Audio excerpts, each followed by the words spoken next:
देखिए हमारे पास कोई क्वाड्रेटिक इक्वेशन होती है जो होती है ax² bx + c। ठीक है, तो अब हम लोग कहते हैं भी इसके दो रूट होते हैं, एक भी रूट नहीं होता। ठीक है, एक भी रूट नहीं होता, या 0 रूट होते हैं, या इनफाइनाइट रूट्स होते हैं। आप ये देखो बच्चों, जरा इस पर फोकस करते हैं। ये मेरे पास y है। ठीक है, हम इस पर फोकस करते हैं कि है क्या, एक्चुअली कहानी क्या है इसकी। या चलो इसे इक्वल टू 0 करके रूट्स के लिए करते हैं कोशिश। तो हमारे पास आप ये देखो,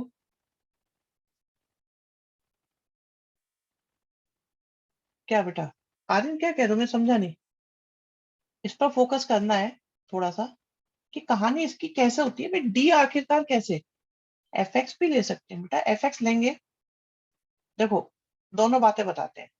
अगर हमें ग्राफ बनाना है बच्चों, अगर हमें ग्राफ बनाना है तो हमें वाई लेना चाहिए। और अगर हमें इक्वेशन और रूट्स पे फोकस करना है, तो अगर हमें इक्वेशन रूट्स पे फोकस करना है तो हमें इक्वेशन लेनी चाहिए, रूट्स निकालनी चाहिए। और ग्राफ किसका बनेगा, हमेशा एक्सप्रेशन का बनेगा। इक्वल टू 0 का ग्राफ नहीं बनेगा, उससे सिर्फ रूट्स आते हैं। इक्वल टू 0 सिर्फ रूट्स देता है। आप ये देखो, अगर मैं इसको ए से डिवाइड करूँ, एक चीज देखना, छोटी सी चीज है, वैसे ज्यादा मुश्किल नहीं है।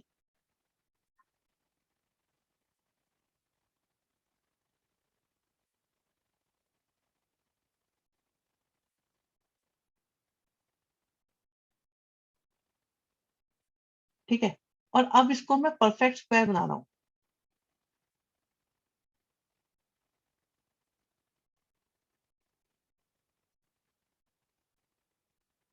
ठीक है, परफेक्ट स्क्वायर बना रहा हूँ। अगर किसी को प्रॉब्लम है तुरंत बता देना मुझे कि ये परफेक्ट स्क्वायर कैसे बना।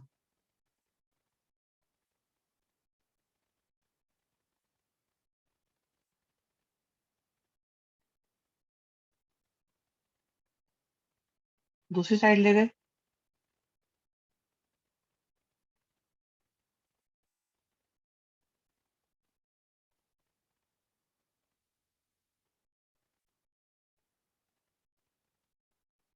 एलसीएम लिया।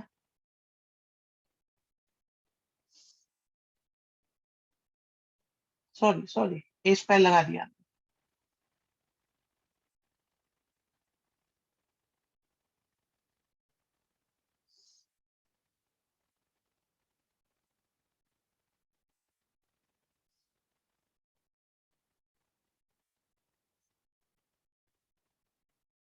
ठीक है, ओके भाई। और अब मैं क्या कर रहा हूँ, आप इस चीज को जानते हो सब लोग, क्या इसे हम डी लिख सकते हैं कि नहीं लिख सकते। देखो चीजों में जितनी जितनी ज्यादा हम लोग डेप्थ देखेंगे ना, उतनी ही हमारे लिए वो मजेदार होती जाएंगी। आप ये बताओ, जो इसमें नीचे की चीज 0 तो है नहीं। भाई हमें ये बात पता होती है कि ए कभी 0 नहीं हो सकता। और अगर ए कभी 0 नहीं है, तो ए स्क्वायर हमेशा पॉजिटिव होगा, इस बात में किसी को डाउट कोई। सब ओके है ये। तो कंफर्म है, नीचे की चीज तो पॉजिटिव ही आएगी। अब बात बची ऊपर की। अगर हम यहाँ देखें कि भाई डी के साथ हमारे पास 3 केस है पॉसिबल।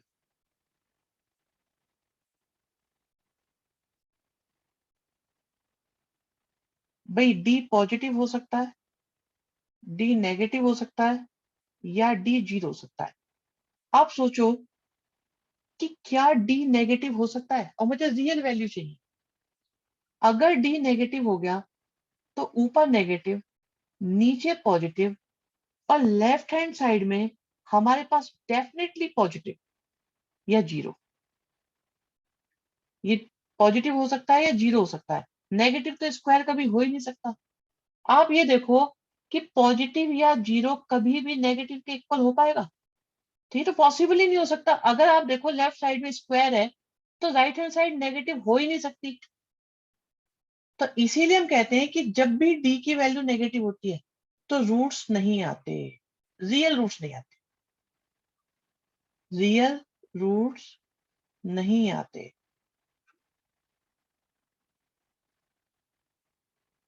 अच्छा, अगर d इक्वल टू 0 हो जाए तो? अब d इक्वल टू 0 हो गया तो पूरा का पूरा एक्सप्रेशन ही 0 हो गया ये तो। ठीक है, तो हमारे पास x प्लस,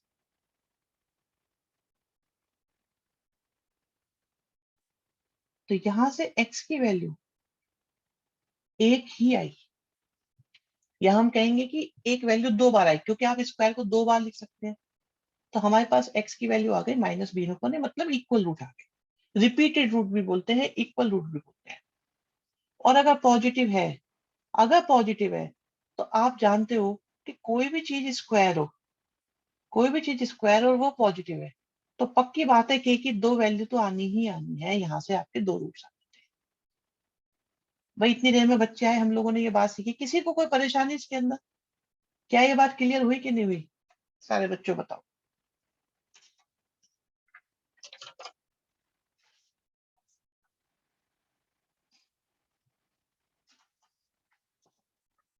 डी से रूट्स कैसे आते हैं उसकी डेरिवेशन बता रहे हो? हाँ, मैं ये बता रहा हूँ, डी डी की वजह से, डी की वजह से रूट्स का क्या सिस्टम होता है, क्यों डी ग्रेटर देन जीरो पे रूट्स आते हैं, क्यों नहीं आते, ये सारी बातें डिस्कस होती है। ठीक है, भाई दो बच्चे पोल क्यों नहीं कर रहे?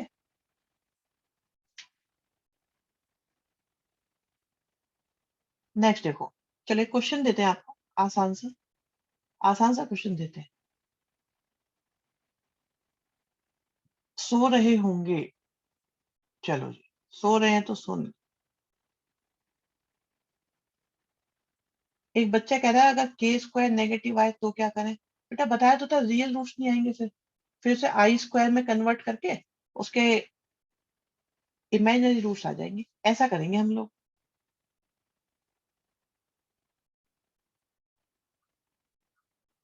आसान क्वेश्चन देना आप लोग को, इजी इजी क्वेश्चन। ठीक है, ऑप्शन ए है कि एक्स क्यूब प्लस 1/x³ की वैल्यू 62 है। कौन कौन से ऑप्शन सही है आपको ये बता।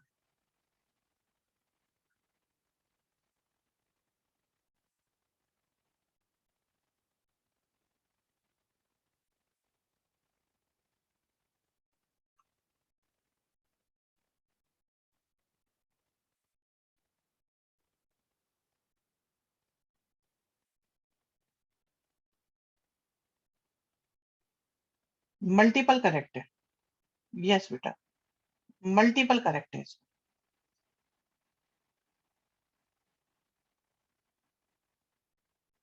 चलो बताओ, आराम से बताओ, पोल भी दे देंगे आपको, चलो। पर एक ही आएगा पोल में, तो बेटा एक ही आ पाएगा। ठीक है, आपको वैसे ही टाइप करना पड़ेगा। पोल में सिंगल चॉइस आंसर कर रखे हैं अभी हम। आराम से सोचो, आराम से, टेक योर टाइम, कोई डिस्टरबेंस नहीं हो गया।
हाँ देवांशी, एक आंसर है बेटा ये आपका, आंसर दो है, तीन भी हो सकते हैं। ऐसे 2 आंसर है, चलो मैं बता देता हूँ आपको।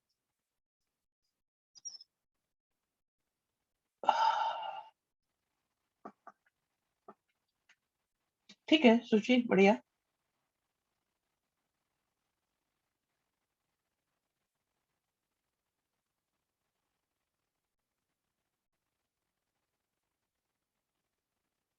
ओके शोभित।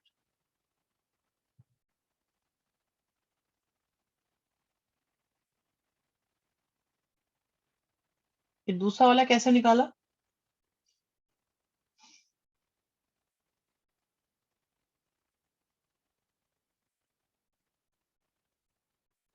यस मिशिता, सही है बेटा आंसर एक।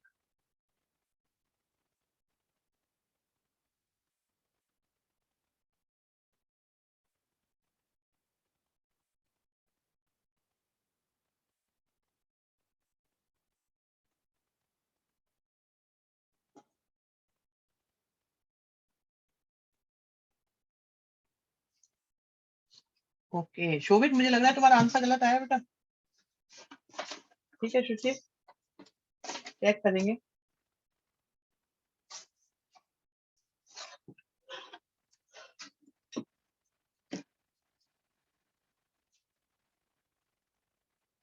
कोमल करेक्ट बेटा, करेक्ट।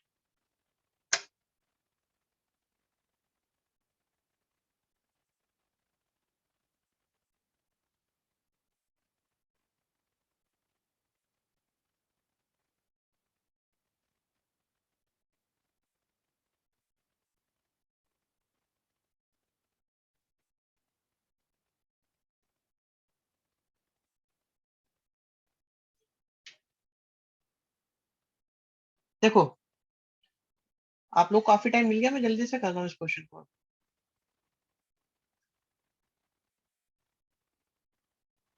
हमने दोनों साइड 2 ऐड करा,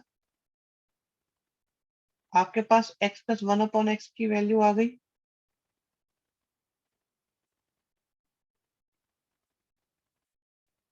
अभी बताते हैं बेटा, अभी बताते हैं। तो x प्लस 1/x यहाँ से प्लस माइनस 4 आ सकता है, लेकिन माइनस का हो नहीं सकता क्योंकि उन्होंने पॉजिटिव बोला है। तो x प्लस 1/x की वैल्यू आपके पास 4 आ गई। ठीक है, इसमें कोई परेशानी नहीं होगी, ये तो इजीली हो गया होगा। अब इसके बाद बारी आती है कि हम इसका करते हैं होल क्यूब। अब हमने करा इसका होल क्यूब। होल क्यूब किसके इक्वल आया? 4 का क्यूब, जो हुआ a cube b cube 3a b और a। बाइनोमियल का यूज करना है? नो, बाइनोमियल अभी सिखाई नहीं 11th के बच्चों को। बाइनोमियल कैसे यूज करा लूंगा मैं? X cube plus 1/x cube आ गया, ठीक है। और 3 × 4 आएगा x प्लस 1/x की वैल्यू। तो हमारे पास आ गया x cube plus 1/x cube. 64 minus 12 करेंगे तो आ गया 52। ठीक है, यहाँ तक किसी को कोई दिक्कत नहीं? क्लास 9 में थे सर, ओके, क्लास 9 में थे ऐसे क्वेश्चन। लेकिन अब मुझे क्या चाहिए? x5 चाहिए, x5 चाहिए मुझे। तो हमने क्या करा, एक तो ये है और एक ये है, इन दोनों की करी मल्टीप्लाई, 1 और 2 की मल्टीप्लाई करी।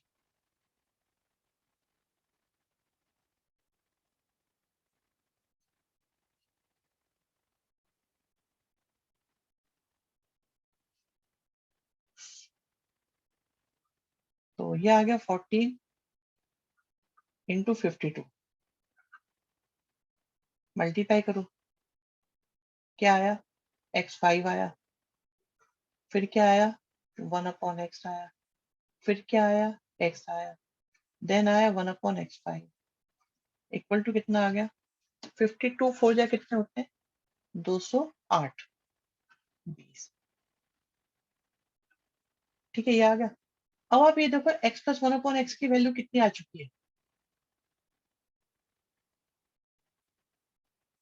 ये आ चुकी है 4।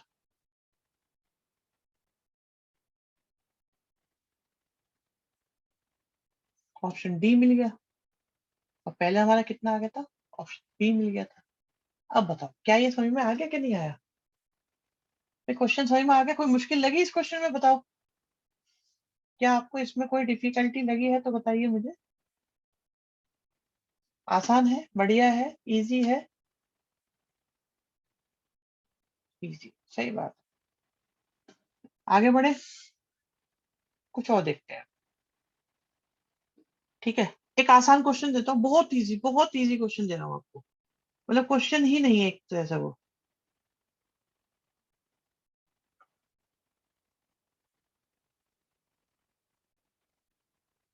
ठीक है, बस ये निकालना जरा, ये निकाल।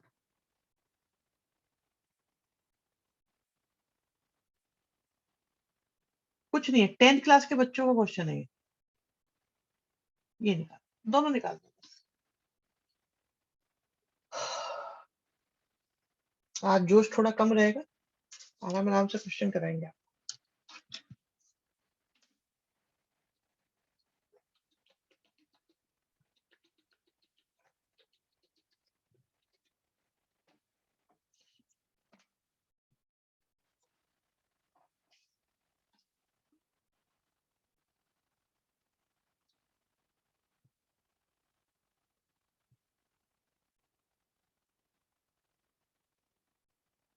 क्लास चलेगी आराम से, क्लास की कोई दिक्कत।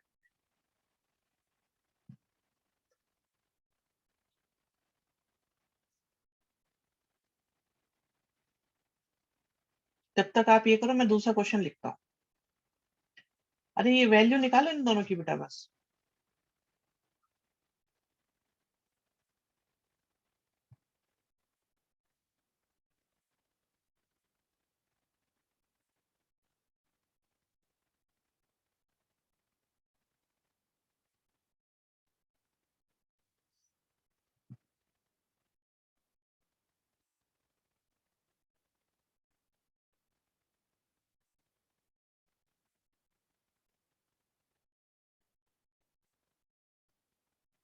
ठीक है, ठीक है, निकालते रहो।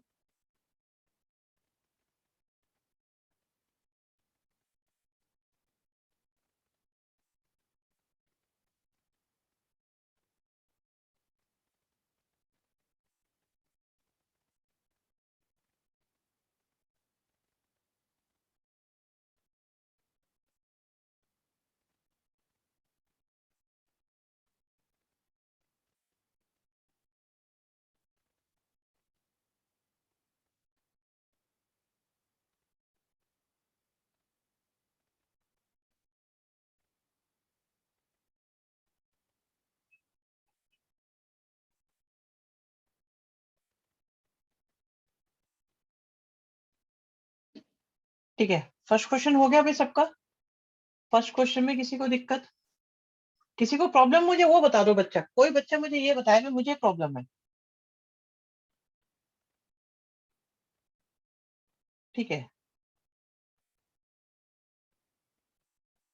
अगर alpha cube plus beta cube निकालना है तो आप लोग ये यूज करें।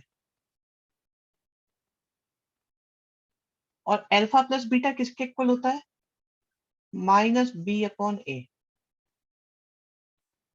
अल्फा बीटा क्या होता है? सी अपॉन ए। अल्फा प्लस बीटा क्या होता है? माइनस बी अपॉन ए। ये आ जाएगा आपका alpha cube plus beta cube. ठीक है जी, समझ में आ गई बात? इसके बाद दूसरा वाला था,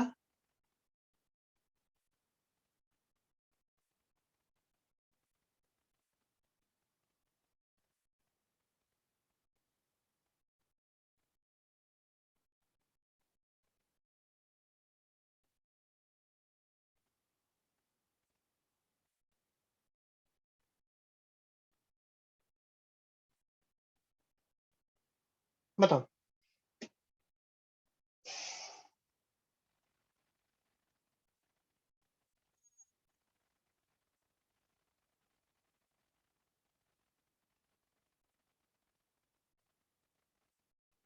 क्लियर हो गया? रब कर दें इस वाले को। क्वेश्चन नंबर 1 में किसी को कोई दिक्कत? टू कोई अटेम्प्ट कर रहा है तो मुझे बता दो भाई, या मैं समझाना शुरू करूं? ठीक है ठीक है, करो करो करो करो। वेट कर रहे हैं, भी वेट कर रहे हैं, बिल्कुल वेट करेंगे शोभित। ट्राई करो ट्राई करो।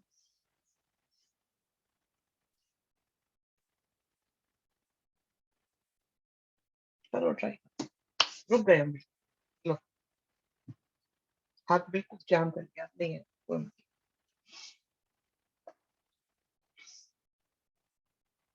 क्वेश्चन तो सही लग रहा है ना देखने में?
आंसर आ गए, पूंजी शुचि, दो बच्चों के आंसर आए हैं।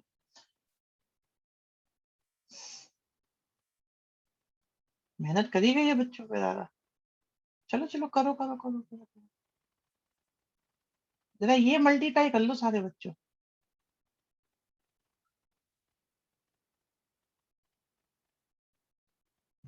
क्या आएगा? ए स्क्वायर सी आएगा, ए सी का स्क्वायर आएगा, ए स्क्वायर डी आएगा, ए डी का स्क्वायर आएगा।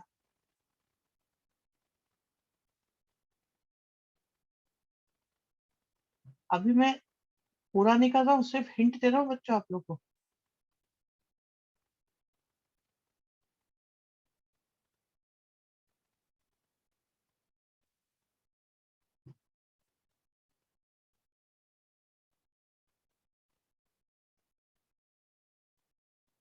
ठीक है, अब कॉमन लेते हैं, ए स्क्वायर वालों में से और ए स्क्वायर वालों में से, इन दोनों में से लेते हैं।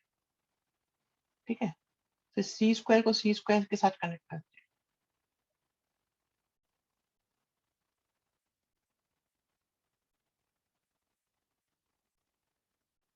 और यहाँ से एक चीज और नोट करो कि ए प्लस बी की वैल्यू कितनी है, सी प्लस डी की वैल्यू कितनी है, ए इंटू बी की वैल्यू कितनी है, और सी इंटू डी की वैल्यू कितनी है।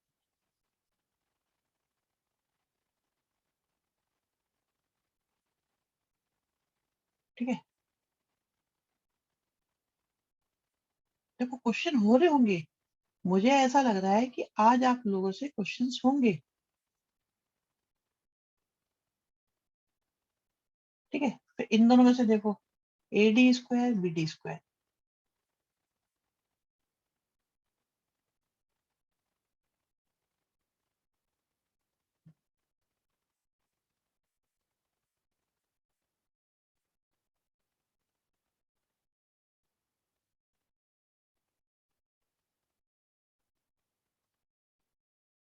लास्ट बचा।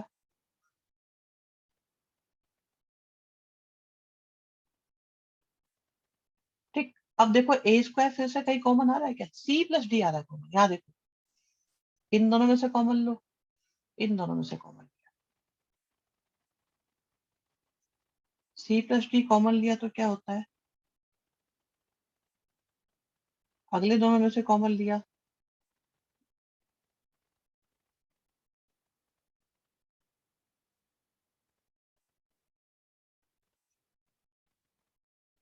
और इसे लिख सकते हो a प्लस बी का होल स्क्वायर -2b। 10th में करे थे ऐसे क्वेश्चंस आप लोगों ने या नहीं करे थे?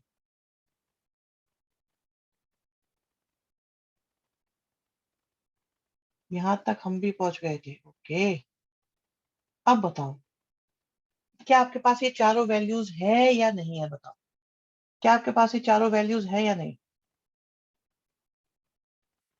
आरडी में थे, इतना पीछे का याद नहीं है। हाँ, नहीं याद होगा, बहुत दिन हो गए अब तो। हाँ, चलो बताओ, समझ में आया कि नहीं आया? क्या ये क्लियर हुआ कि नहीं हुआ? क्वेश्चन ठीक ठाक लगा, हुआ क्लियर?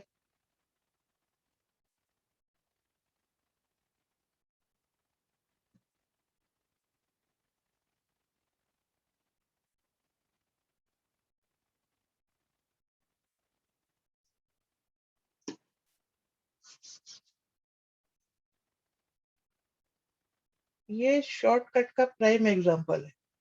हम्म, कौन सा शॉर्टकट? मैं समझा नहीं बेटा। एक्चुअली आप जो कह रहे हो मेरे समझ में नहीं आ रहा। कौन से शॉर्टकट का प्राइम एग्जांपल है?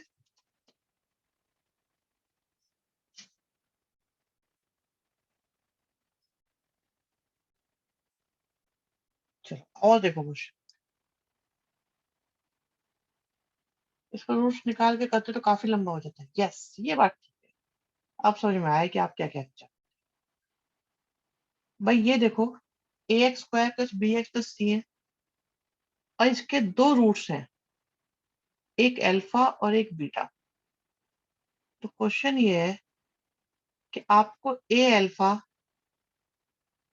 प्लस बी की power -2 plus A beta plus B की power -2 in terms of A B C निकालनी है।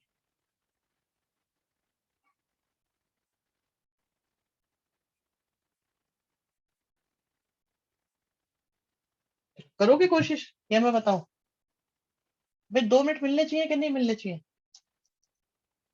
करो, ट्राई करो। चलो 2-3 मिनट देते हैं आपको। 3 मिनट तक कुछ नहीं कहा जाएगा। कोई किसी को हेल्प चाहिए, कोई हिंट लेना चाहता हो, कोई बात हो, आप उससे चैट बॉक्स में कन्वर्ट वो कन्वर्सेशन कर।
3 मिनट, चलो करो और लो।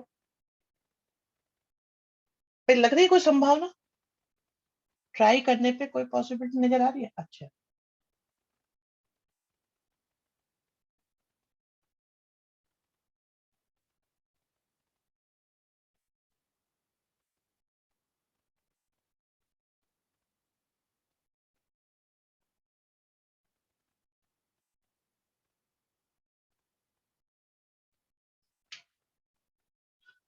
ये जो कोशिश कर रहे हो ना तुम, जिसमें चाहे क्वेश्चन हो या ना हो, लेकिन यही तुम्हारी असली लर्निंग है।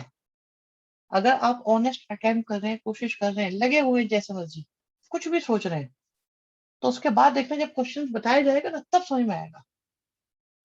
अगर आपसे नहीं हुआ तो बहुत अच्छा समझ में आएगा।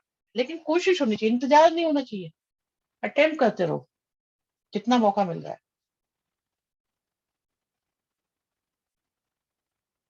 चलो अब मैं शुरू कर रहा हूँ, जिसने जितना कर लिया होगा वो अपना आगे बढ़ा लेंगे। भाई देखो, ये अल्फा इसका रूट है, तो डेफिनेटली अल्फा इस इक्वेशन को सेटिस्फाई करेगा।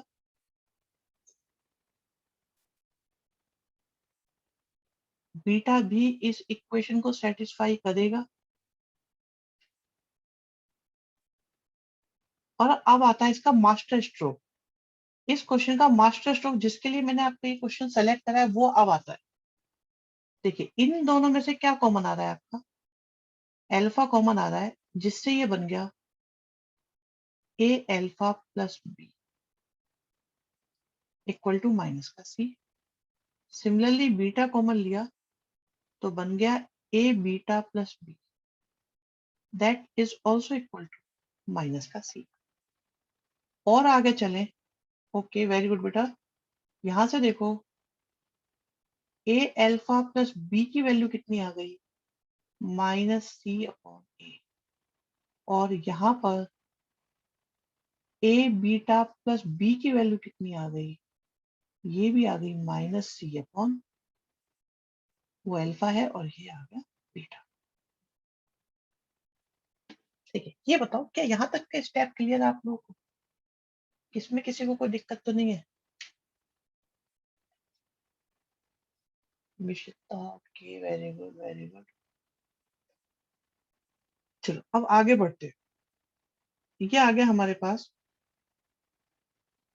जिसकी हमें वैल्यू निकालनी है, वो है ए अल्फा प्लस बी का स्क्वायर, फिर आया ए बीटा प्लस बी का स्क्वायर। ठीक है, आप इसे देखो, इसका रेसिप्रोकल ही है, तो स्क्वायर होने पे कितना हो जाएगा?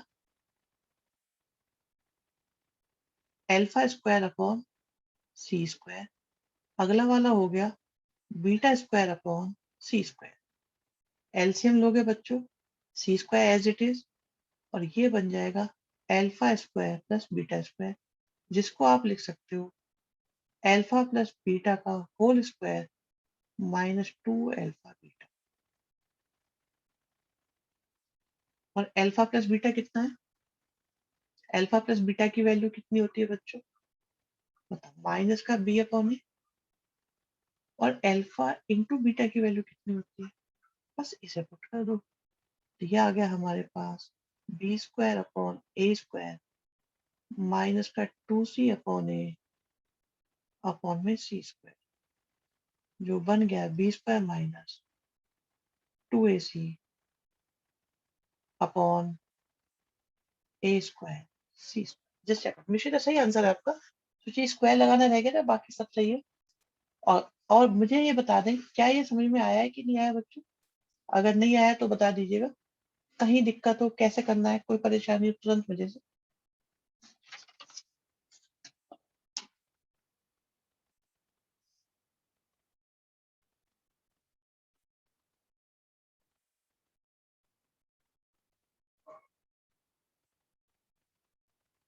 ठीक है, एक बच्चा कोई रिप्लाई नहीं कर पा रहा। सब मुझे टाइम और मिलता तो अलग मेथड से हो जाता, मुझे पता है आप लोग अलग मेथड से कर लेंगे। लेकिन मुझे ये बताओ, जब ये क्वेश्चन ही 1 या 1.5 मिनट का है, तो हम लेंथी मेथड से। अच्छा, प्रॉब्लम पता है क्या है? मुझे मुझे लग रहा था ये जो सेक्शन था ना यहाँ पर आपका, 1 मिनट, ये जो था ये बहुत इंपॉर्टेंट स्टेप, क्योंकि ये सिखाना था मुझे, हमें यही सिखाना था, और इसीलिए हम लोग इस क्वेश्चन को आपको आपके सामने लेकर आए। नेक्स्ट देखो, चलो अब आपके पास पूरा चांस है, फिर मौका मिलेगा आपको। हमारे पास एक क्वाड्रेटिक इक्वेशन है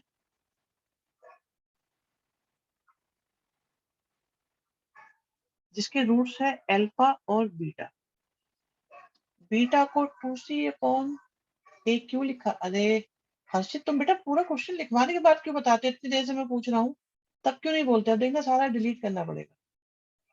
कौन सी बात पूछ रहे हो? बीटा को 2c अपॉन ए क्यों लिखा? कौन से बीटा को लिख दिया 2c अपॉन ए? भाई हमने कौन से बीटा को 2c अपॉन ए लिख दिया? हमने तो कहीं नहीं लिखा बीटा को 2c अपॉन ए। बीटा स्क्वायर कहाँ है? Beta square alpha square plus beta square को लिखा है अल्फा प्लस बीटा का होल स्क्वायर। बेटा पहले ही पूछ लिया करो। देखो अगर आप लोग क्वेश्चन लिखने के बाद पूछोगे, आगे से बताऊंगा नहीं मैं, ठीक है? अब हमें दे रखा है बच्चों, ए एन की वैल्यू दे रखी है alpha raise to power N plus two, और सारे बच्चे सारे के सारे बच्चे अटेम्प्ट जरूर करो। गलत करो सही करो, जो मन आता है अटेम्प्ट जरूर करो, ठीक है? कुछ भी करो, लेकिन आपको टाइम मिल रहा है, आप उसे उल्टा सीधा जो मन में आ रहा है वो जरूर करो। आईआईटी में आए हुए क्वेश्चन है ये सारे के सारे, सारे आईआईटी में आए हुए क्वेश्चन जितने भी चल रहे हैं आज।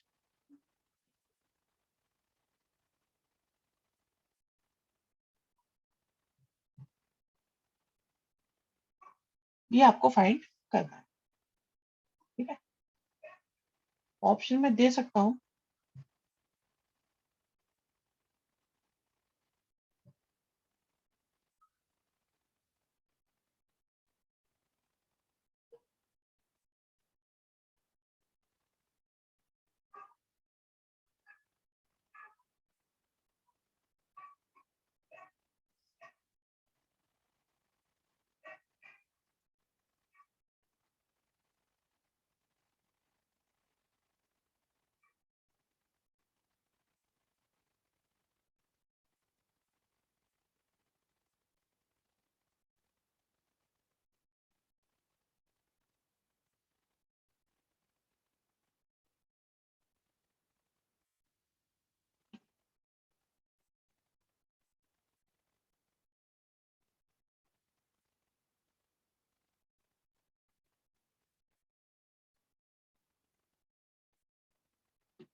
मैं दो बच्चों ने आंसर दे दिए, कौन कौन थे?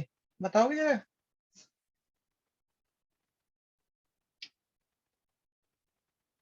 कैसे पाथ?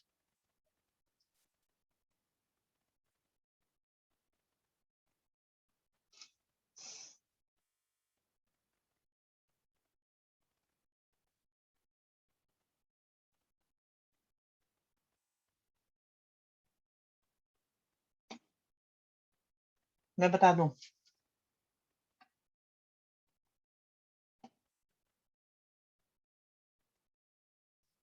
चलो लो 1 मिनट आ रहा हूँ।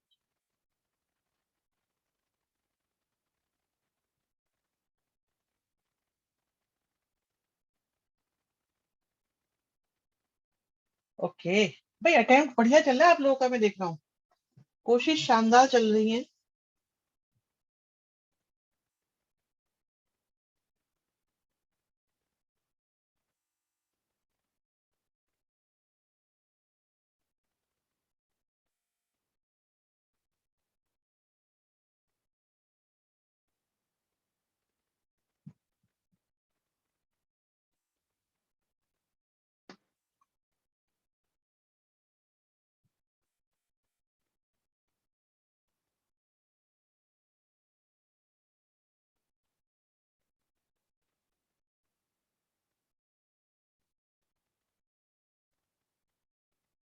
देखिए चलो ठीक है भाई, मैं करता हूँ कोशिश यहाँ पे। आप लोग क्या कर रहे हैं इसमें?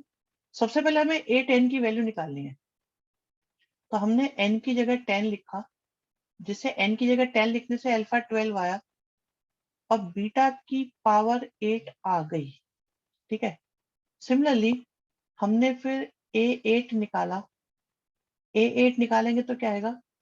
अल्फा की पावर 10 आया और बीटा की पावर 6 आ गया। और अगर हम ए 9 को निकालें बच्चों, तो ए 9 हमारे पास आएगा अल्फा की पावर 11 और बीटा की पावर 7। ठीक है। ए 10, ए 8 और ए 9 ये हमने तीनों निकाल लिए।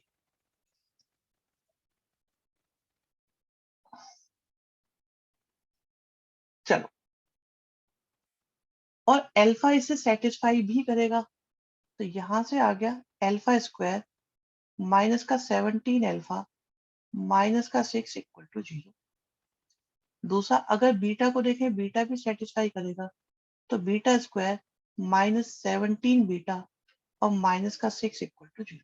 अभी हमने क्या करा? हमने मसाला इकट्ठा कर लिया काफी सारा। मसाला तो पूरा इकट्ठा हो गया। अब क्वेश्चन की तरफ चलते हैं। ए 10 की वैल्यू कितनी है?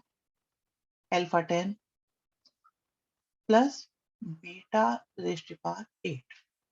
ठीक, माइनस का 6 करा और हमने ए 8 की वैल्यू रखी जो है अल्फा 10 और बीटा 6। बहुत बढ़िया। दोनों इक्वल टू 0 इक्वेट कर सकते हैं, कर लो इक्वेट, कोई फायदा होगा नहीं वैसे। इतने बेसिक कैलकुलेशन का मैं तुम्हें बताऊंगा इसके बारे में। ए 9 को देखो क्या आ रहा है। मिशिता सही आंसर है बच्चे आपका। अब आप ये देखिए, ये ऊपर अल्फा अल्फा है। ये मैंने ये सही लिखा है क्या? वैल्यूज ठीक लिखी है क्या? ए 8 वाले की, ए 8 की सही लिखी है, ए 10 की गलत लिखी हुई। सॉरी, ए 10 की मैंने वैल्यू गलत लिख दी। ए 10 की वैल्यू थी अल्फा 12 और बीटा 8। अब ठीक है। अब अल्फा अल्फा वालों में से कॉमन लिया।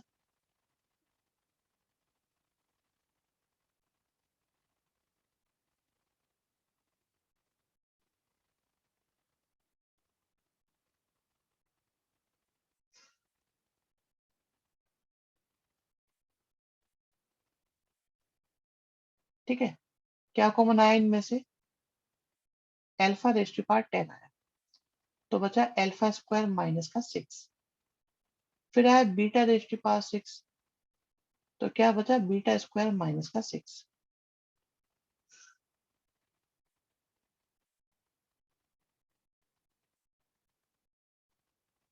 आप लोग जरा यहां से देख के बता सकते हैं अल्फा स्क्वायर माइनस 6 की जगह क्या लिखा जा सकता है?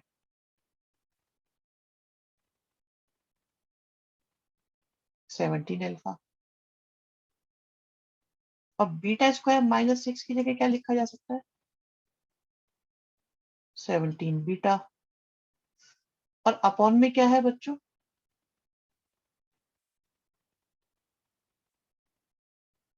कॉमन क्या आ रहा है इनमें से? 17 कॉमन है, बचा अल्फा 11 बीटा 7 अपॉन अल्फा 11 और बीटा 7 कैंसिल हुए, आंसर आ गया।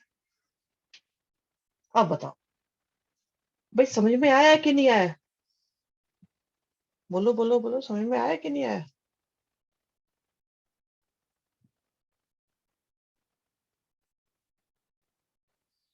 डिफरेंट किया कोई बात नहीं, उससे क्या फर्क पड़ता है, आप जो मर्जी मेथड यूज करो। मेथड के साथ एकदम करेक्ट, बहुत बढ़िया। भाई आप लोग, मैं आपसे बता रहा हूँ ना, आप लोग को जो टाइम मिल रहा है ना, जब आपको टाइम मिलता है, आप लोग अटेम्प्ट करो, जो मर्जी करो, जो अभी इंफॉर्मेशन मिलती है आप उसे अटेम्प्ट करो। जैसे देखो भाई, उन्होंने बोला ये निकाल दो, हमने हमने उल्टे सीधे निकालने शुरू कर दिए, कोई क्वेश्चन नहीं करा हमने यहाँ पे, हम तो उल्टे सीधे निकाल रहे, जो मिल रही इंफॉर्मेशन कलेक्ट कर ली। फिर उसके बाद में, हाँ ये जेई में आया हुआ है भाई, ये जेई में आया हुआ क्वेश्चन है, और एक बार नहीं 2-3 बार आया हुआ क्वेश्चन है ये जेई में 2-3 बार आया हुआ क्वेश्चन है, बहुत पॉपुलर क्वेश्चन है ये।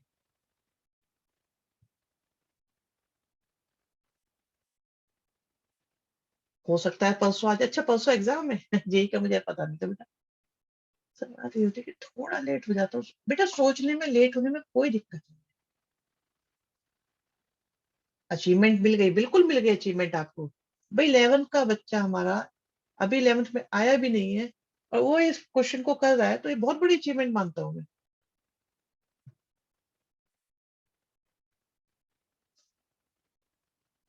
चलो अब ये बताओ भाई, 11th तुम्हारी छुट्टी कर दी जाए? बहुत देर हो गई पढ़ते पढ़ते तुम्हें।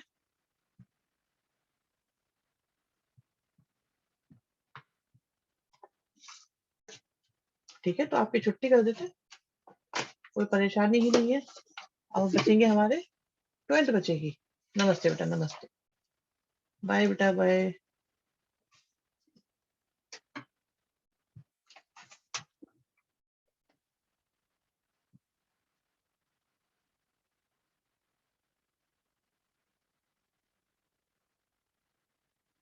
अनंत नहीं आया आज? चलो ठीक है। वैविध्य बेटा कोई आंसर नहीं आया विश्व तुम्हारी तरफ से, पार्थ कोई आंसर नहीं आज। आज तुम सारे शांत बैठे हो।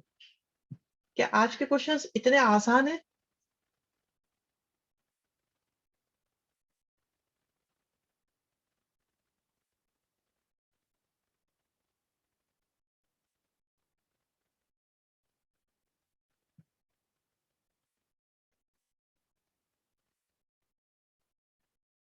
ऐसा लगता है प्रिंसिपल रूम में बैक बेंचर बच गए। नहीं नहीं, बैक बेंचर नहीं बेटा।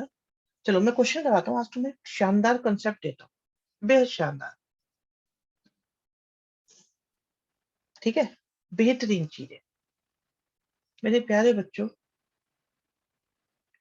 कहानी कुछ इस प्रकार है कि आपके पास लीनियर होमोजीनियस इक्वेशंस हैं 3, क्योंकि दो इक्वेशंस को सॉल्व करना, सिंप्लीफाई करना आप लोगों ने सीखा हुआ है।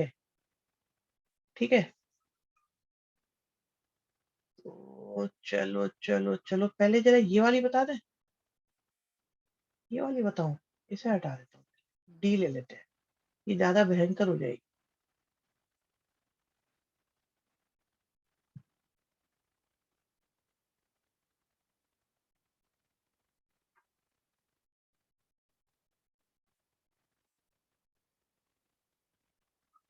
ठीक है, 3 होमोजीनियस है,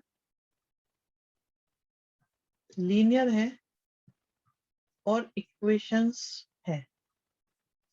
ठीक, होमोजीनियस मतलब डिग्री सेम होनी चाहिए। डिग्री सेम बोले तो बेटा, जैसे x की पावर 1, y की पावर 1, z की पावर, सबकी डिग्री 1 1 1 है। तो ये होमोजीनियस हुआ हमारा। ठीक, ओके है यहां तक बात, कोई परेशानी नहीं।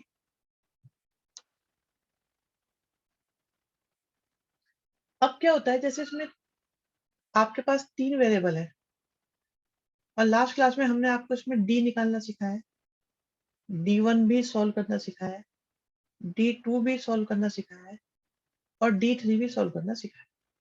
D1 को हम dx भी कहते थे, D2 को हम dy भी कहते थे और D3 को हम dz भी कहते थे। D तो आपके पास नॉर्मल है ही D। और अगर हमें x की वैल्यू निकालनी है तो तरीका होता है dx अपॉन d कर दो, y को निकालना है तो y आपके पास होता है dy अपॉन d कर दो, अगर आपको z निकालना है तो ये होता है dz अपॉन d कर दो। ठीक है, यहाँ तक किसी को कोई परेशानी नहीं है, आसान सी बात है सारी सारी। देखिए इसमें भी बच्चों क्या होता है, इसमें भी होते हैं आपके पास यूनिक सॉल्यूशन। यूनिक सॉल्यूशन बोले तो एक्स वाई जेड की वैल्यू निकल के आता। फिर आता है आपके पास इनफाइनाइट मैनी सॉल्यूशन।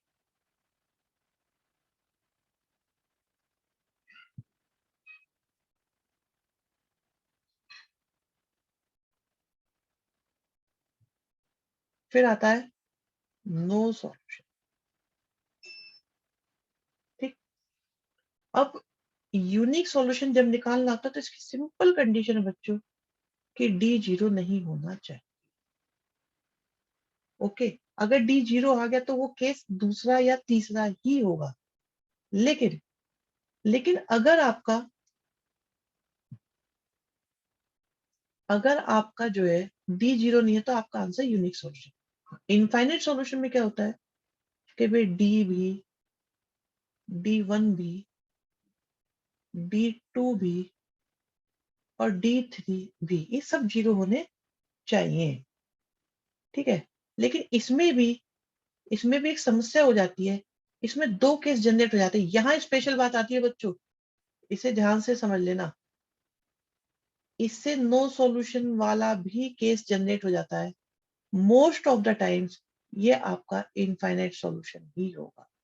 ये कैसे होगा ये आपको बताया जाएगा। नो सॉल्यूशन में क्या होगा, डी आपका जीरो है और आपका एटलीस्ट कोई एक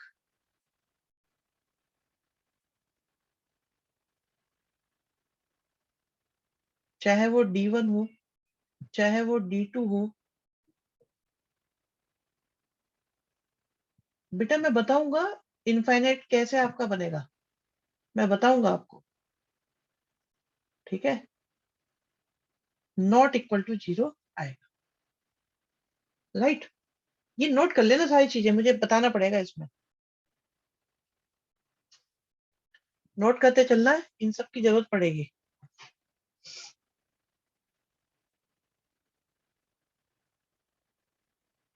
एक काम करते हैं, मैं आपको एक इक्वेशन देता हूँ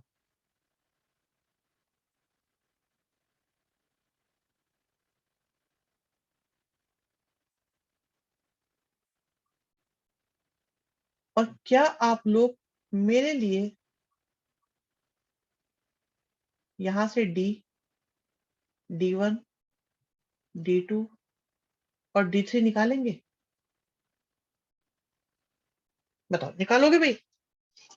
किसी को प्रॉब्लम है इसे निकालने में तो मुझे बता दो कि भाई मैं नहीं निकाल पाऊंगा। निकालो, D1 D2 D3 निकालो बस।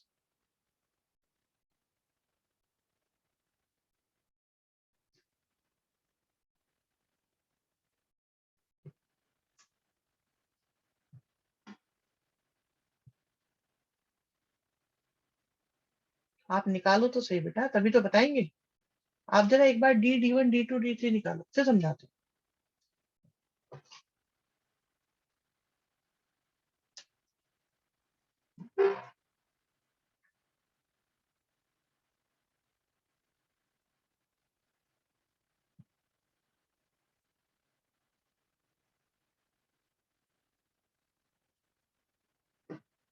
सारे जीरो आ रहे हैं। निकालो, शाबाश।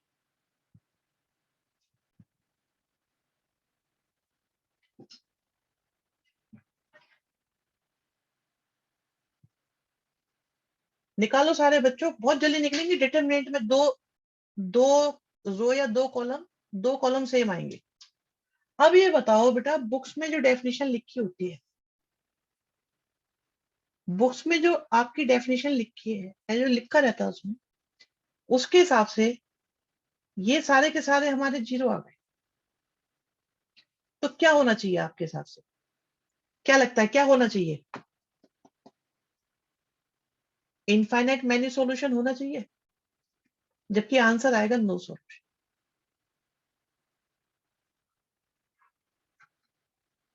भाई शुचि, कुछ बोलना चाहोगे? बताओगे क्या कंडीशन होती है? मुझे थोड़ा सा याद कम रहता है क्योंकि गैप हो गया। इस बारे में कुछ बताओगे? क्या इस कंडीशन में नो सॉल्यूशन बताया जाता है कि इनफाइनाइट बताया जाता है? क्या होता है एक्चुअली, कहानी क्या है इस बारे में?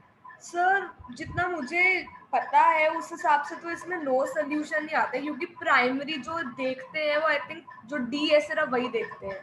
प्राइमरी हमेशा मैंने वही देखा है, तो अच्छा, अगर तो मतलब वो आपके हिसाब से ये है कि अगर डी जीरो है तो नो सॉल्यूशन।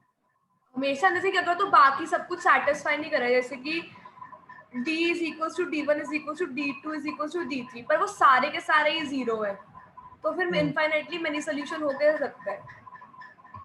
क्योंकि वो तो प्राइमरी मैं हमेशा डी को देखती हूँ कि मतलब वो अगर तो जीरो है तो उसके आगे फिर हम बढ़ते हैं, पर अगर तो बाकी सारे जीरो है तो फिर नो सोल्यूशन ही आता है। अगर सारे जीरो है तो नो सॉल्यूशन लिखते हैं। मैं आई थिंक मैं तो यही, वैसा कोई क्वेश्चन चलो आज तक कोई बात नहीं, एनकाउंटर भी ओके नहीं ओके किया ओके, मैंने। ठीक है ठीक है ठीक है। एक काम करते हैं बच्चों, सुनो भाई, एक काम करते हैं मेरे प्यारे बच्चों, एक काम करो। इजी काम है, इजी काम।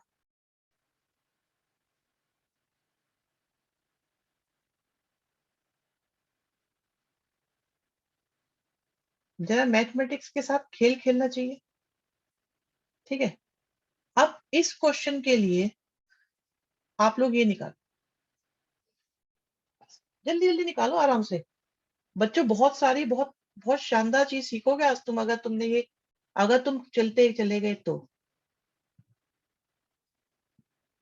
हमारे पास दो क्वेश्चन है।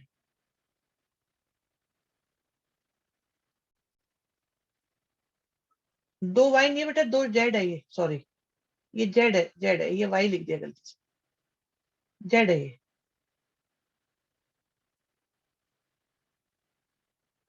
सॉरी सॉरी बेटा।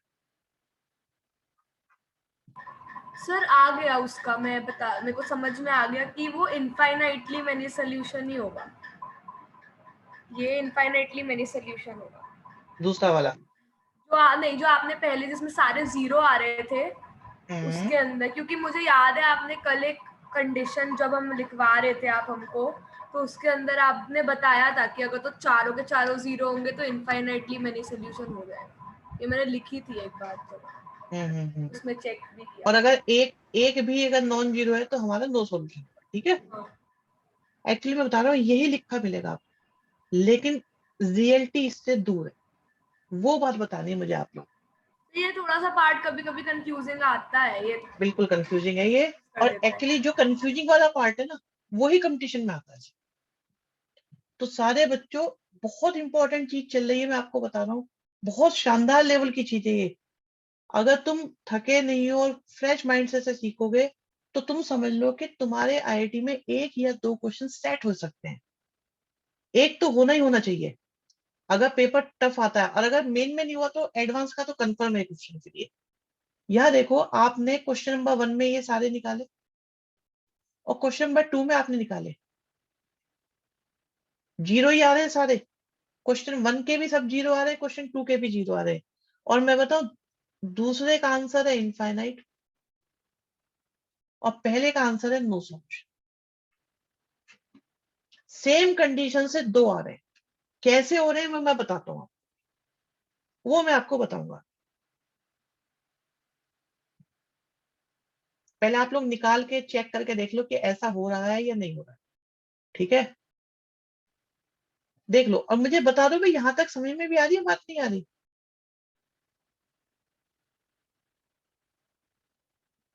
क्या यहाँ तक की बात जो बताई है, अभी कुछ बताई नहीं है वैसे, सिर्फ आप लोगों से कैलकुलेट करवाया जा रहा है। क्या आप लोग इसमें कंफर्टेबल हो या नहीं हो यहाँ तक?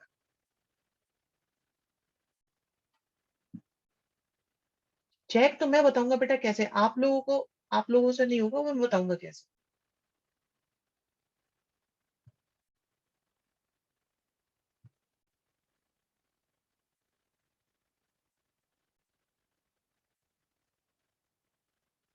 ठीक है, इसे थोड़ा रब करते हैं। कंडीशन आप लोगों ने नोट कर रखी है, ये मैं एज्यूम करके चल रहा हूँ कि आपने लिखा हुआ है ये सब कुछ। एक कहानी सोचना बेटा, सिचुएशन इमेजिन करो।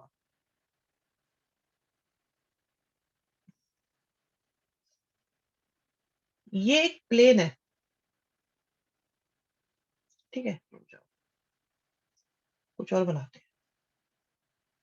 ध्यान से समझना बच्चों, ध्यान से। अब आप मैथ से ज्यादा थोड़ी सी ड्राइंग पे फोकस करना।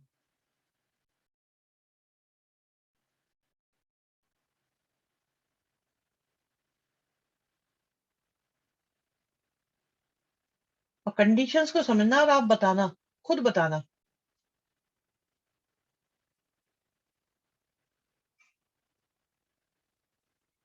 अगर समझ में आए तो ही एक्सेप्ट करा करो, नहीं तो बोल दिया करो।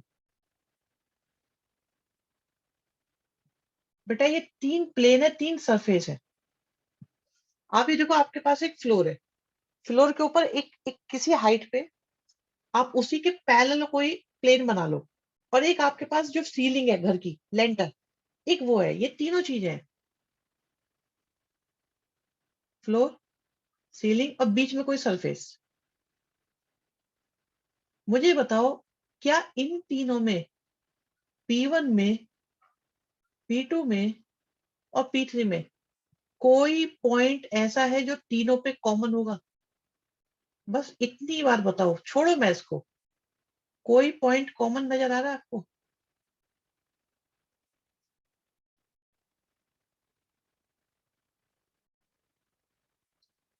कोई पॉइंट कॉमन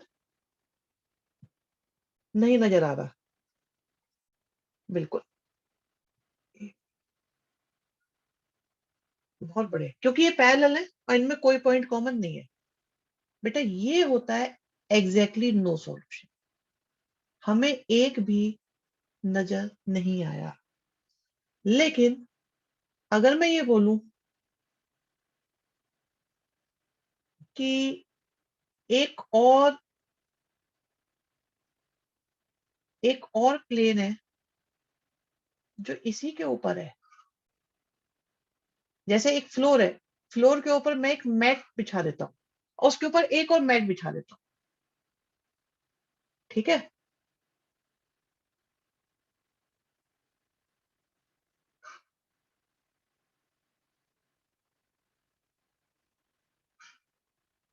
फ्लोर के ऊपर एक पॉलिथीन, उसके ऊपर एक और पॉलिथीन। अब उनमें कोई पॉइंट कॉमन नजर आएगा? क्या उनमें कोई पॉइंट कॉमन नजर आएगा?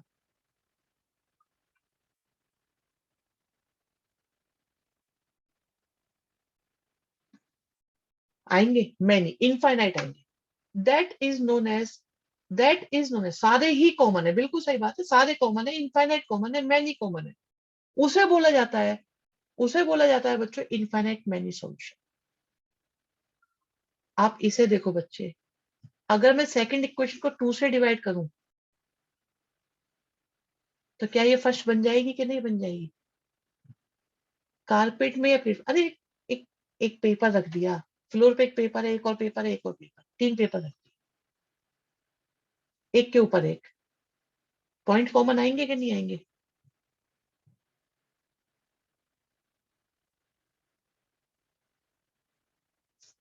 और तीसरी इक्वेशन को 3 से डिवाइड करो बच्चों, तीसरी को 3 से डिवाइड।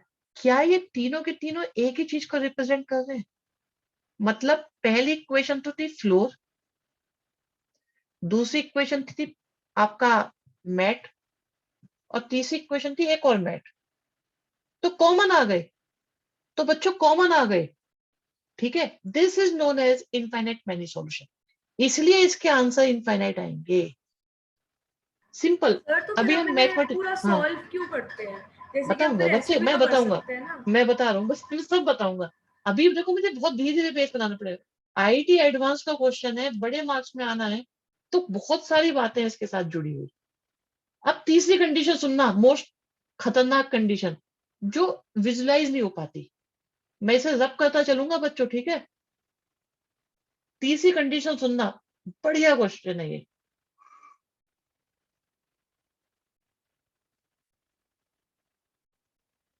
हमारे पास ये एक प्लेन है।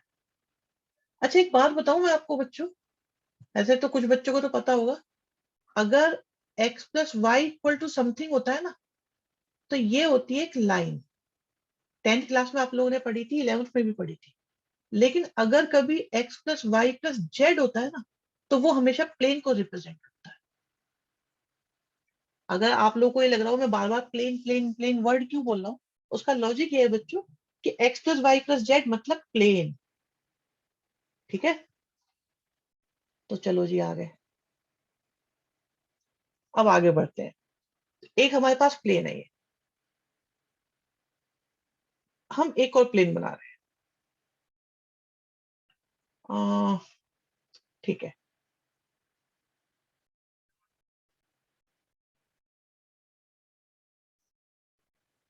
देखो बेटा, मुश्किल चीजों को समझाने में थोड़ा समय लगता है, लेकिन हाँ समझ में आती है, ऐसा नहीं है। अगर समझने वाला इंटरेस्टेड हो और समझाने वाला भी इंटरेस्टेड हो तो समझ में आएंगी। अब आप ये देखो बच्चों, इन दो प्लेन से में कॉमन क्या आ रहा है? इन दो प्लेन से कॉमन क्या आ रहा है? क्या मैं ये मानूं ये लाइन कॉमन आएगी इन दोनों प्लेन से? अगर आपको विजुलाइज नहीं हो रहा है तो आप अपने अपने रूम की दो दीवारें जहां मिल रही हैं उसे देखो आप। क्या वहां पर एक लाइन नजर आती है कॉर्नर, और उस पर कितने कितने पॉइंट्स हैं? आप ये बताओ इसमें कितने पॉइंट्स होंगे हमारे पास? कितने पॉइंट्स हैं इसमें जो दो प्लेन में कॉमन है? अगेन इनफाइनाइट है, अगेन इनफाइनाइट दिखाई दे रहे हैं आपको। लेकिन अभी अभी बात अधूरी है। क्यों अधूरी है बच्चों? भाई अभी मैंने दो प्लेन लिए हैं, अब मैंने तीसरा एक और प्लेन लिया।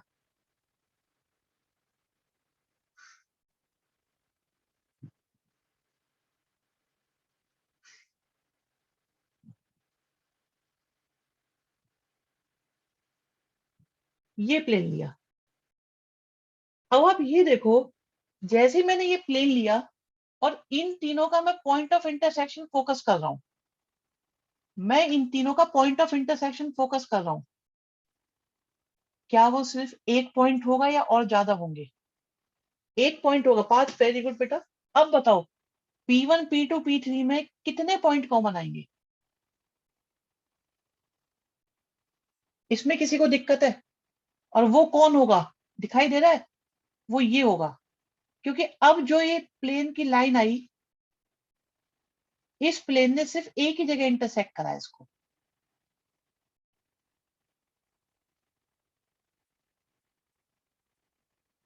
ये नहीं होंगे अब, कुछ ऐसे हालात होंगे।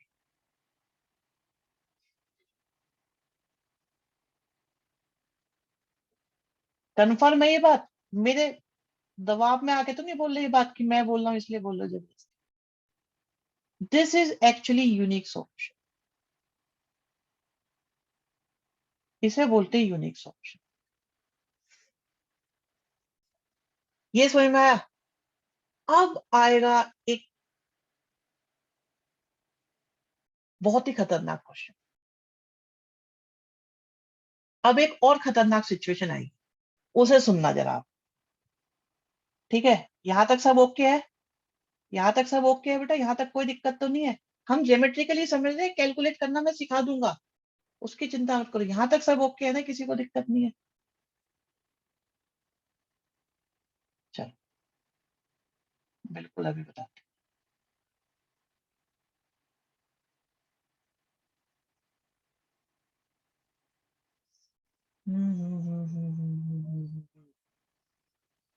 चलो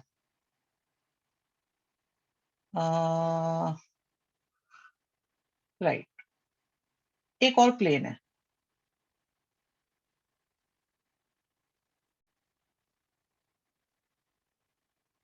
यानी न्यूमेरिकल से बढ़िया क्वेश्चंस बनेगा इससे। हाँ हाँ, बढ़िया क्वेश्चन बेटा, जब नहीं होते ना तो बढ़िया ही होते हैं उसमें। विजुअलाइजेशन चाहिए बहुत ज्यादा, नहीं बस इतना एक बार कर लो, बाकी तो हो जाएगा सब, ऐसा भी नहीं ज्यादा, हो जाएगा सब। तीनों प्लेन अलग अलग,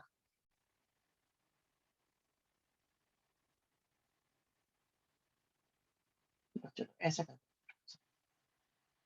अब आप ये देखो बेटा, P1, P2, P3, तीनों अलग अलग, और इन तीनों में कॉमन क्या आएगा?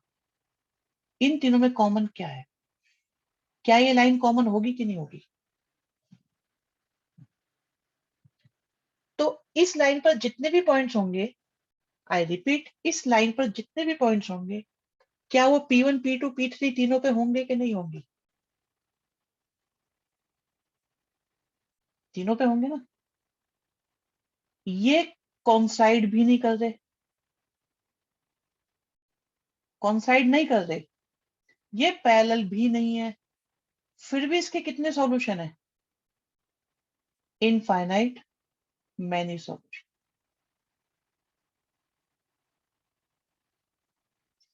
ये भी इनफाइनाइट मैनी सॉल्यूशन के केस।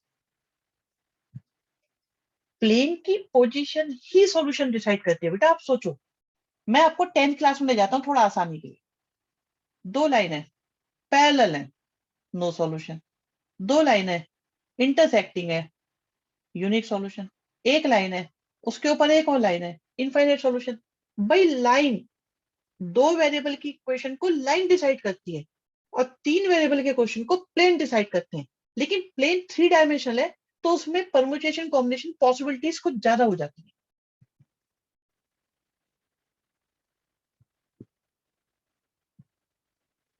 ठीक है यहां तक? तो जब प्लेन के हम सॉल्यूशंस निकालेंगे ना, तो इस तरीके से भी हमें सोचना पड़ेगा। मैं क्वेश्चन दिखाता हूं आपको, ठीक है? उससे बात क्लियर होगी, जो हमारी मेहनत थी।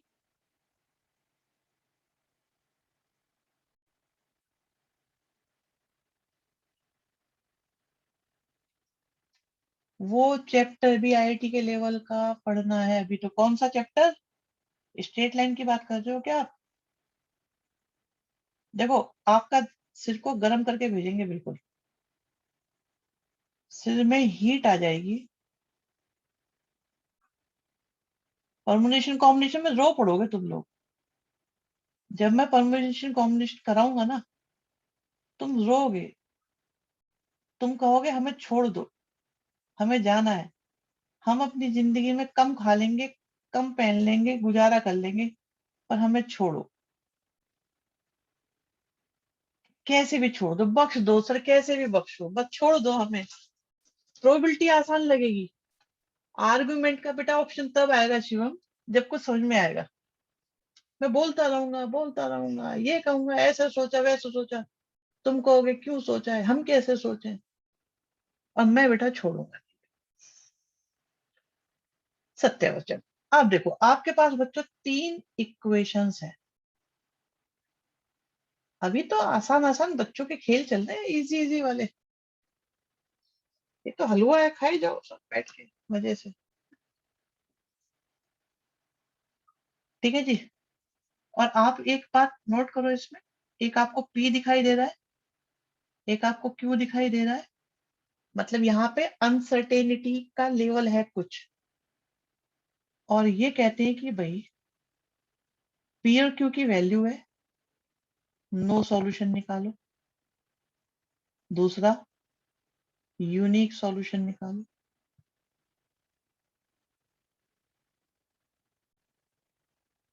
तीसरा, इनफाइनाइट मैनी सॉल्यूशन निकालो।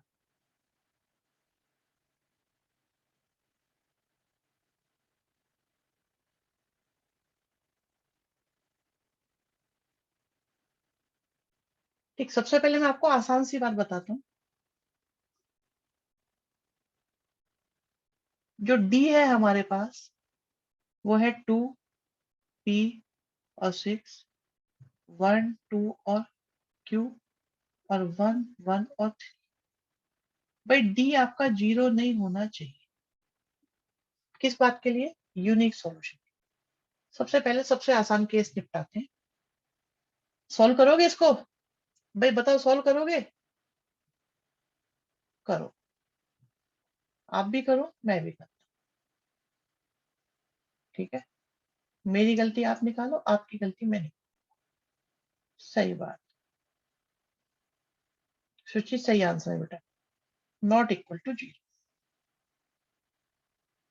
ठीक है, पता है कैलकुलेशन पार्ट में आप सारे के सारे मुझसे बहुत तेज कैलकुलेशन करते हो। याद रखो, आप लोग की कैलकुलेशन बहुत तेज है, लेकिन करो तभी तो।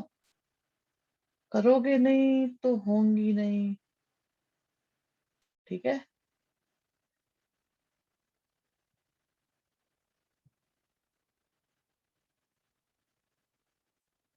ओके। और बता देना इस बात में किसी को कोई प्रॉब्लम तो नहीं है। 2 कॉमन आया, यहां से p कॉमन आया।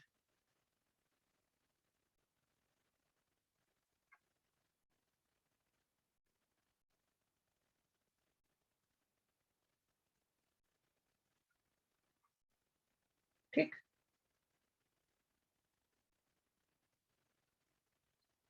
तो यहां से p की वैल्यू ना 2 है और ना 3 है। डन, ये यूनिक सॉल्यूशन हो गया। किसी को इसमें परेशानी हो तो बता, सबको क्लियर है ये?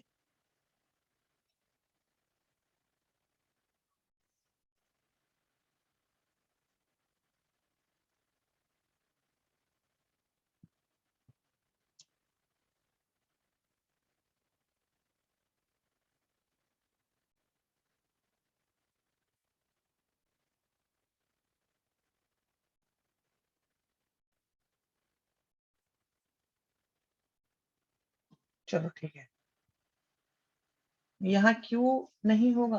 अरे पी, सॉरी गलती हो गई, क्यू नहीं लिखा है। पी की वैल्यू 2 नहीं हो सकती, क्यू की वैल्यू 3 नहीं हो सकती। अब ठीक है, नो सॉल्यूशन के लिए पी और क्यू 3 2 3 हो जाएंगे? नहीं बेटा, नो सॉल्यूशन में मेहनत है, उसमें इतनी जल्दी बात नहीं बनेगी, क्योंकि डी इक्वल टू 0 पे दोनों पॉसिबिलिटीज रहती हैं। नो सॉल्यूशन भी हो सकता है, इनफाइनाइट भी हो सकता है। ठीक है, अच्छा, अब ये तो हमारा केस खत्म हो गया, यूनिक सॉल्यूशन का। यूनिक सॉल्यूशन का केस खत्म है बच्चों। अब जरा यहाँ आ जाओ जरा फटाफट।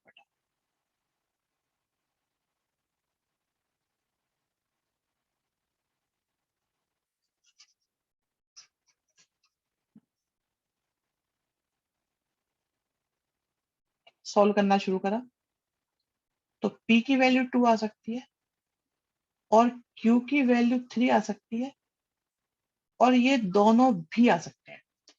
ठीक है, भाई p की वैल्यू 2 हो सकती है, या q की वैल्यू 3 हो सकती है, या ये दोनों भी हमारे हो सकते हैं। केस 1 लेते हैं, सबसे पहले शुरुआत करते हैं p इक्वल टू 2 से।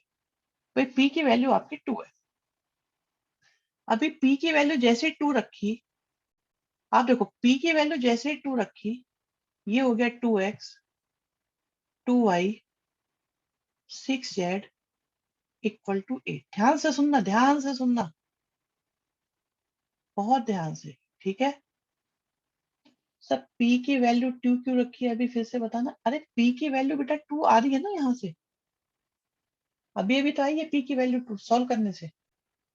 अब हम कर रहे हैं, ये यूनिक सॉल्यूशन वाला क्वेश्चन खत्म हो चुका, इसे हटाओ, अब इसकी कोई बात नहीं हो रही है। अब नो सॉल्यूशन अगर निकालना है तो दोनों ही कंडीशन में डी तो 0 आएगा ही आएगा। अगर नो सॉल्यूशन के लिए क्वेश्चन करना है, इनफाइनाइट के लिए, दोनों के लिए आएगा। तो इसलिए हमने ऐसा लिखा है इसको। क्यू की वैल्यू अभी पुट नहीं कर रहे हैं बच्चों, अभी नहीं कर रहे।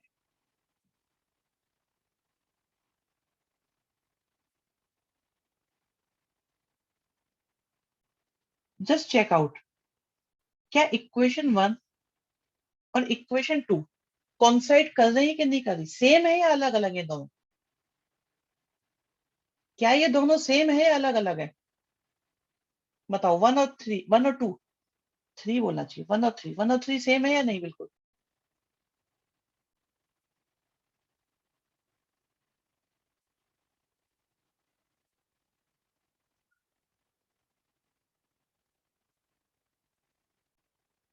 तो आप ये देखो, हमारा पहला प्लेन बन गया ये रहा। ये इक्वेशन 1 के अगर हिसाब से देखें हम, तो ये हमारा पहला प्लेन है। इसी के ऊपर इसी के ऊपर इसी के ऊपर हमारा थर्ड वाला प्लेन है। तो प्लेन 1 और प्लेन 3 से कितने सॉल्यूशन आएंगे अगर 1 और 3 से देखें तो? बताओ, 1 और 3 से कितने सॉल्यूशन आएंगे? 1 और 3 से सिर्फ 1 और 3 से हमारे इनफाइनाइट आएंगे। और ये कंफर्म है कि x का कोफिशिएंट और y का कोफिशिएंट इनसे अलग अलग है। 1 और 3 बेटा, ये 1 और 3 से, ये 3 है, 3, 1 और 3 से इनफाइनाइट सॉल्यूशन आ रहे हैं क्योंकि ये सेम है, क्योंकि ये कोइंसाइड कर रहे हैं। अब एक प्लेन है जो इनके पैरेलल नहीं है, ठीक है, जो इनके पैरेलल नहीं है,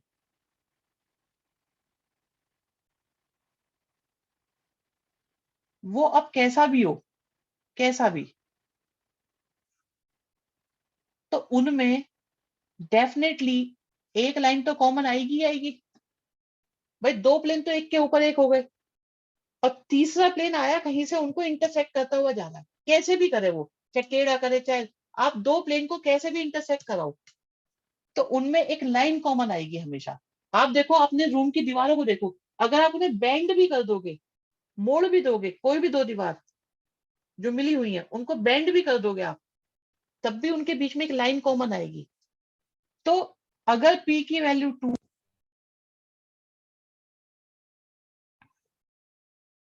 अगर P की वैल्यू 2 है, एक मिनट रुको, हाँ आवाज आ रही है बेटा? नहीं आ रही?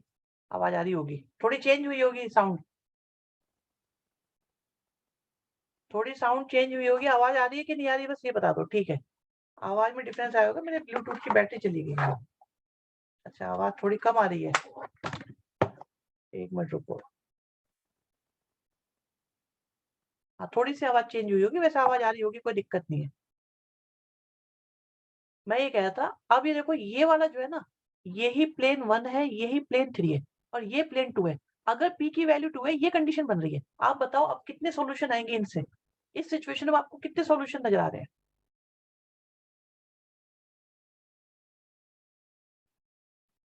बीच की लाइन, और बच्चे कह रहे हैं सर बीच की लाइन नजर आ रही है। अब बीच की लाइन में कितने कितने आपके पॉइंट आएंगे जो कॉमन है? तो P इक्वल टू 2 से आपको क्या मिलेगा? Infinite many solution.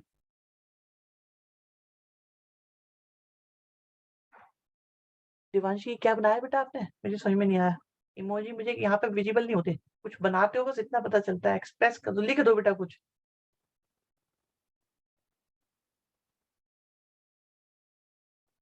अच्छा ओके, ठीक है बेटा। भाई ये बताओ, क्या ये समझ में आया कि नहीं आया? क्या ये कंसेप्ट समझ में आया कि नहीं आया? हाँ, डब्बे डब्बे से दिखते हैं बिल्कुल। बताओ ये कंसेप्ट समझ में आया कि नहीं आया? आप देखो, मैं बिना D1 D2 D3 के चला रहा हूँ अभी आपको, अभी Q की वैल्यू पे भी आ रहे हैं, रुको अभी सब्र रखो। भाई आप एक बार बताओ, अगर Q की वैल्यू चाहे मैं 1 रखूं, 2 रखूं, 3 कुछ भी रखूंगा, वो पैरेलल तो आ ही नहीं सकता ना। आप देखो यहाँ पे क्योंकि 2 आ गया है, ये 1 है, और ये 1 1 है, ये तो कभी भी इसके पैरेलल आ ही नहीं सकता। तो वो कितना भी कुछ भी होगा, लेकिन वो पैरेलल नहीं होगा, पैरेलल नहीं होगा तो डेफिनेटली इंटरसेक्ट करेगा, और अगर इंटरसेक्ट करेगा तो लाइन बनेगी, और अगर लाइन बनेगी तो इनफाइनाइट पॉइंट्स कॉमन होंगे, अगर इनफाइनाइट पॉइंट्स कॉमन होंगे तो इसका मतलब इनफाइनाइट मेनी सॉल्यूशंस होंगे।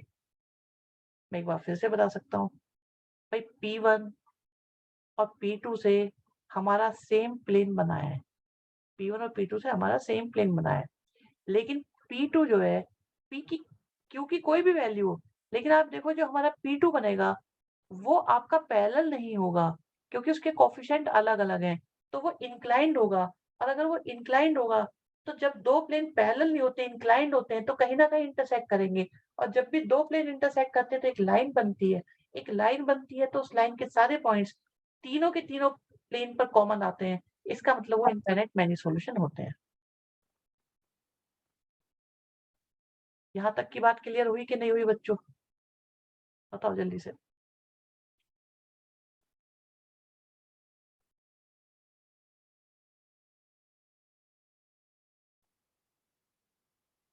ठीक है। अब एक काम करते हैं, क्यू के लिए काम करते हैं थोड़ा-सा, ठीक है? क्यू के लिए काम करते हैं।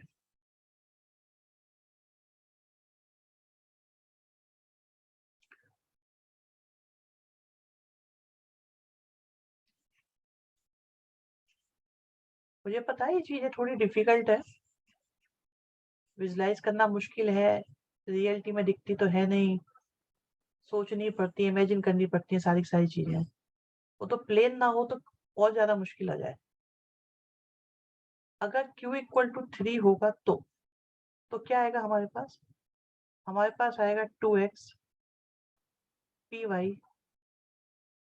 Plus 6z equal to 8। अभी हमने p की वैल्यू को पुट नहीं किया है। नो सॉल्यूशन के लिए बच्चे, नो सॉल्यूशन के लिए पैरेलल करना पड़ेगा। अभी आते हैं उस पे भी, अभी बना रहे हैं उसको भी हम।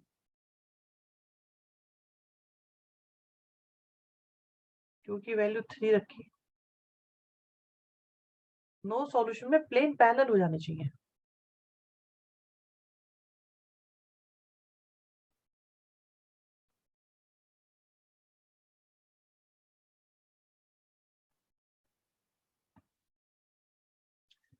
अब आप यहाँ पर d1 की वैल्यू निकालो।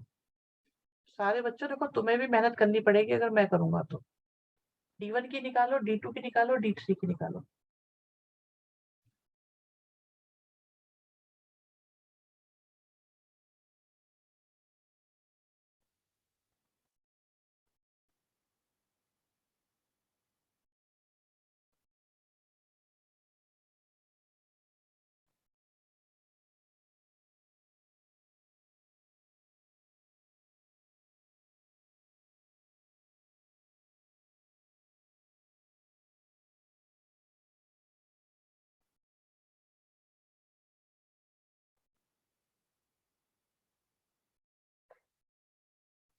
d हमारा 0 आ चुका है क्योंकि q की वैल्यू 3 है। q की वैल्यू तो है बेटा हमारे पास, q की वैल्यू 3 रखी हुई है हमने। q देखो इसमें है ही नहीं।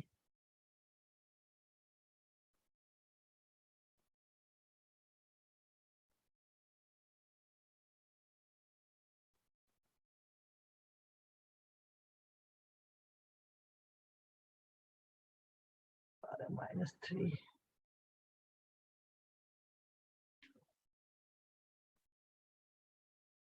देखना बेटी क्या d1 की वैल्यू ये आ रही है।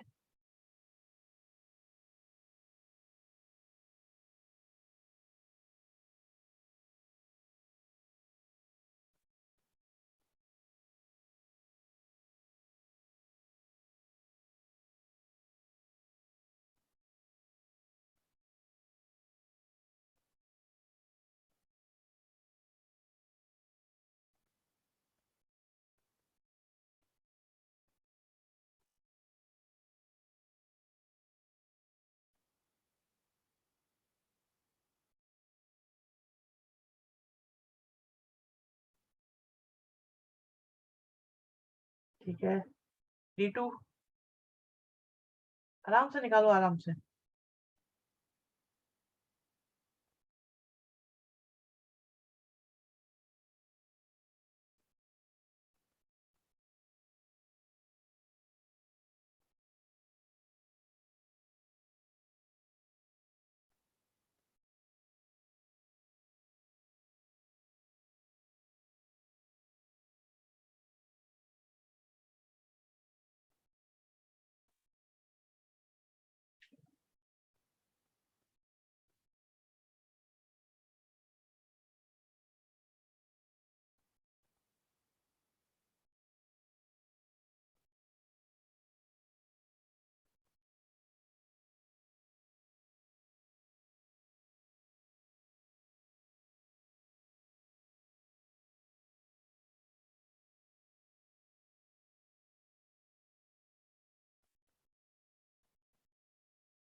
D2 आया बच्चों?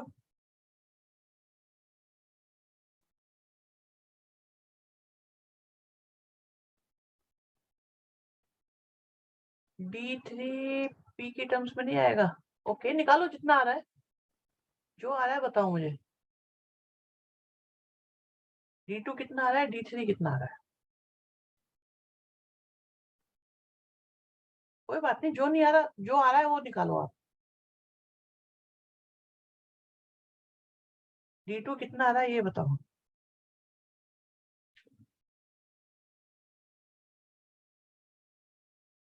D2 0 आ रहा है।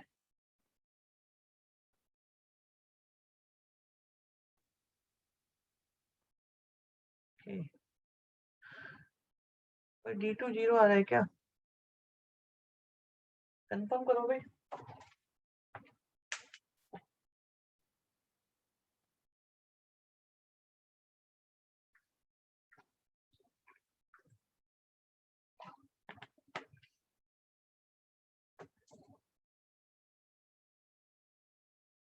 D2 निकालो, D2 आराम से निकालो।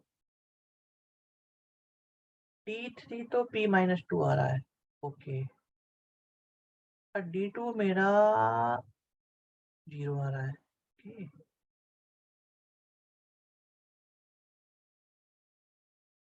ये हो गया है।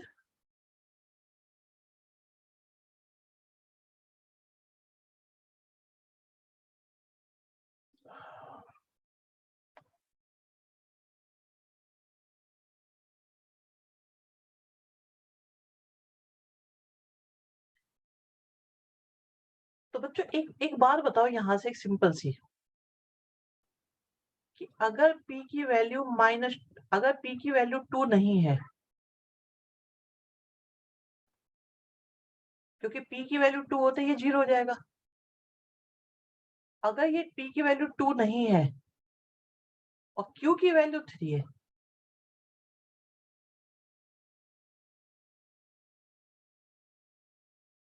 तो हमारा D 0 है, D2 0 है, और D1 और D3 हमारे D1 और D3 नॉट इक्वल टू 0 है, जिसकी वजह से हमारा ये नो सॉल्यूशन बन जाएगा। क्योंकि एक भी नॉन जीरो हो गया ना, एक भी नॉन जीरो हो गया तो वो नो सॉल्यूशन हो जाता है, एक भी अगर हमारा, क्योंकि D1 और D3 हमारे नॉन जीरो आएंगे। भाई सारे जीरो आ रहे हैं तो दो पॉसिबिलिटी होती है। अब यहाँ पे आपके पास कॉन्क्लूजन निकल के आता है, सारे जीरो आ रहे हैं अगर, तो इनफाइनाइट भी हो सकता है और नो भी हो सकता है। नो कब होता है? अगर पैरेलल प्लेन हो सारे के सारे, तो नो सॉल्यूशन होता है, अदरवाइज हमेशा इनफाइनाइट होता है। लेकिन अगर डी जीरो है और इन तीनों में से एक भी नॉन जीरो है, तो हमेशा आपका नो सॉल्यूशन होगा। तो नो सॉल्यूशन होने के लिए हमें क्या करना पड़ेगा कि भाई P is not equal to 0 होना चाहिए, तब हो जाएगा ये।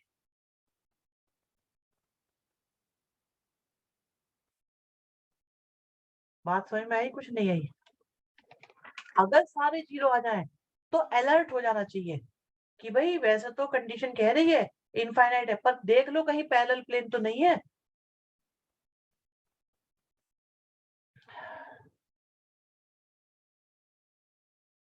ये कंडीशंस लिख लेना अपने आप, ये क्वेश्चन अपने आप में सब कुछ है। ये क्वेश्चन नहीं है, ये पूरा चैप्टर है अपने आप में। ये अगर इनफाइनाइट में प्लेन में होगा, अगर इनफाइनाइट में पैरेलल हो गए, इनफाइनाइट में प्लेन में क्या कह रहे हो, एक सिंपल सी बात सुनो, सुनो बेटा, मैं ये कह रहा हूं अगर D1 D1 D2 D3 सारे जीरो हैं, तो बस ये चेक कर लो कि पैरेलल प्लेन तो नहीं है, बस। अगर पैरेलल नहीं है तो हमेशा इनफाइनाइट ही होता है। इनफाइनाइट में एक रेयर, अच्छा प्लेन पैरेलल कैसे है, ये कैसे पता करते हैं, ये बताते हैं बेटा अभी हम। बहुत बढ़िया शिवम, तुम हार नहीं मानोगे बिल्कुल भी।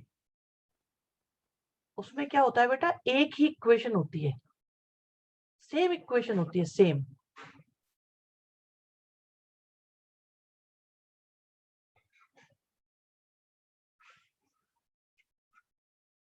ये तो है कॉन्साइड।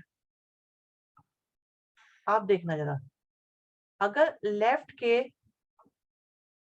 ये बिल्कुल सेम है लेकिन राइट की वैल्यू अलग अलग है, ये पैरेलल होते हैं। या हम ये बोले अगर mathematically ax by cz equal to d1 और ax by cz equal to d2, ये पैरेलल होते हैं और ये होते हैं कॉन्साइड। इन्हें कॉन्साइड बोलते हैं।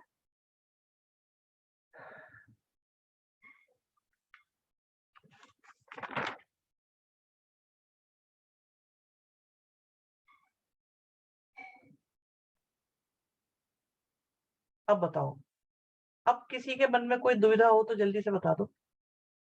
क्लियर हुई बात? नहीं हुई? थोड़ी हुई?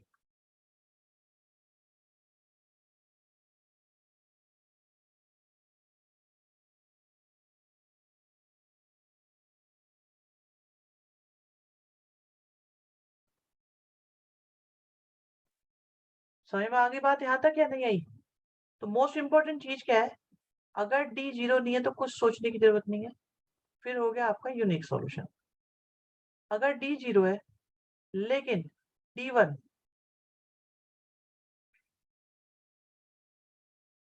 मैं अभी बता रहा हूँ सारी कंडीशन, एक बार चेक कर लो। अगर डी वन डी टू और डी थ्री में से एक भी नॉट इक्वल टू जीरो है तो कुछ सोचने की जरूरत नहीं है, नो सॉल्यूशन हो जाएगा। एक भी। अब आता है अगर डी इक्वल टू जीरो है और डी वन भी जीरो है, डी टू भी जीरो है, डी थ्री भी जीरो है, तो केस तो ये इनफाइनाइट का ही होता है। परंतु परंतु बस चेक कर लो कि पैरेलल तो नहीं बन रहे, ऐसा तो नहीं हो रहा केस, ये केस तो नहीं आ रहा वैल्यू पुट करके।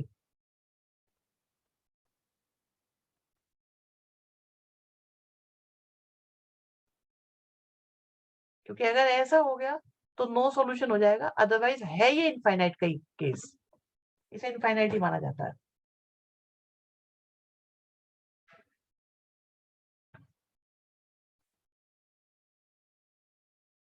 अब ठीक है, ओके है बात भाई?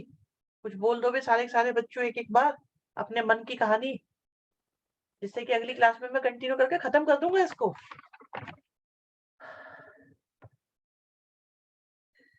चलो ठीक है, जय हो।